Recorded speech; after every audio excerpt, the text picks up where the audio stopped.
Hi, welcome back to our YouTube channel. ಇವತ್ತು ರಾಗಿ ಸರಿನ ಯಾವ ರೀತಿ ಮಾಡೋದು ಅಂತ ತೋರಿಸ್ತಿದ್ದೀನಿ.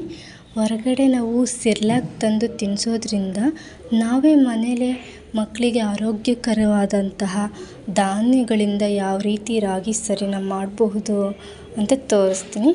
ಇವಾಗ ನಾವಿಲ್ಲಿ 1 ಲೋಟದಷ್ಟು ಹೆಸರು ಕಾಳು, ಹಾಗೆ ಮೆಂತ್ಯಕಾಳು, ಕಡಲೆಕಾಳು, ಹಾಗೆ ಅಕ್ಕಿ ತೊಗೊಂಡಿದ್ದೀವಿ. 1 ಸೇರಷ್ಟು ರಾಗಿ ತೊಗೊಂಡಿದ್ವಿ. ಸೊ ಅವನ್ನೆಲ್ಲ ನೀಟಾಗಿ ಚೆನ್ನಾಗಿ ತೊಳೆದು ಇಲ್ಲಿ ನೀರು ಸೋರಕ್ಕಿಟ್ಟಿದ್ದೀವಿ. ನಮ್ಮ ಮನೇಲಿ ನಾವು ಇದೇ ಥರ ನಾವು ಹೊರಗಡೆ ತರೋದಿಲ್ಲ, ಜಾಸ್ತಿ ಇದೇ ಥರನೇ ನಾವು ಮಾಡೋದು.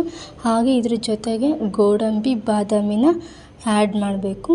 ಅದು ತುಂಬ ಟೇಸ್ಟಿಯಾಗಿರುತ್ತೆ, ಚೆನ್ನಾಗಿರುತ್ತೆ. ಬ್ರೈನ್ ಪವರು ಹಾಗೆ ಬುದ್ಧಿಶಕ್ತಿಗೂ ಇದು ಹೆಲ್ಪ್ ಆಗುತ್ತೆ. ಇದೆಲ್ಲ ನೀರು ಬಸ್ಕೊಂಡ್ಮೇಲೆ ಒಂದು ತೆಳುವಾದ ಬಟ್ಟೆ ಮೇಲೆ ನೀಟಾಗಿ ಆರಾಕಬೇಕು. ಇದನ್ನು ನಾವು 2 ದಿನ ನೆರಳಲ್ಲೇ ಒಣಗಿಸಿದ್ದೀವಿ. ಇದು ಬಿಸಿಲಲ್ಲಿ ಒಣಗಿಸಲ್ಲ, ನೆರಳಲ್ಲೇ 2 ದಿನ ಒಣಗಿಸ್ಬೇಕು. ನೋಡಿ ತೋರಿಸ್ತಿದ್ದೀನಿ, 2 ದಿನ ಒಣಗಿಸಿದ್ದೀವಿ ನಾವು.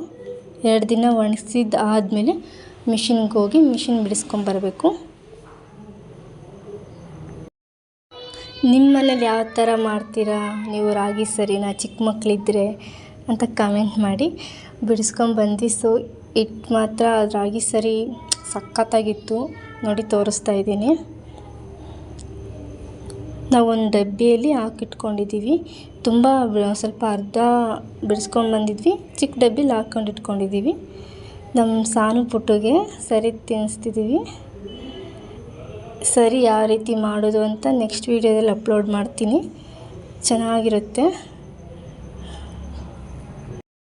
ಪ್ಲೀಸ್ ಯಾರೆಲ್ಲ ಹೊಸ್ದಾಗಿ ವೀಡಿಯೋ ನೋಡ್ತಿದ್ರೆ ಪ್ಲೀಸ್ ಸಬ್ಸ್ಕ್ರೈಬ್ ಮಾಡಿ, ಹಾಗೆ ಲೈಕ್ ಮಾಡಿ.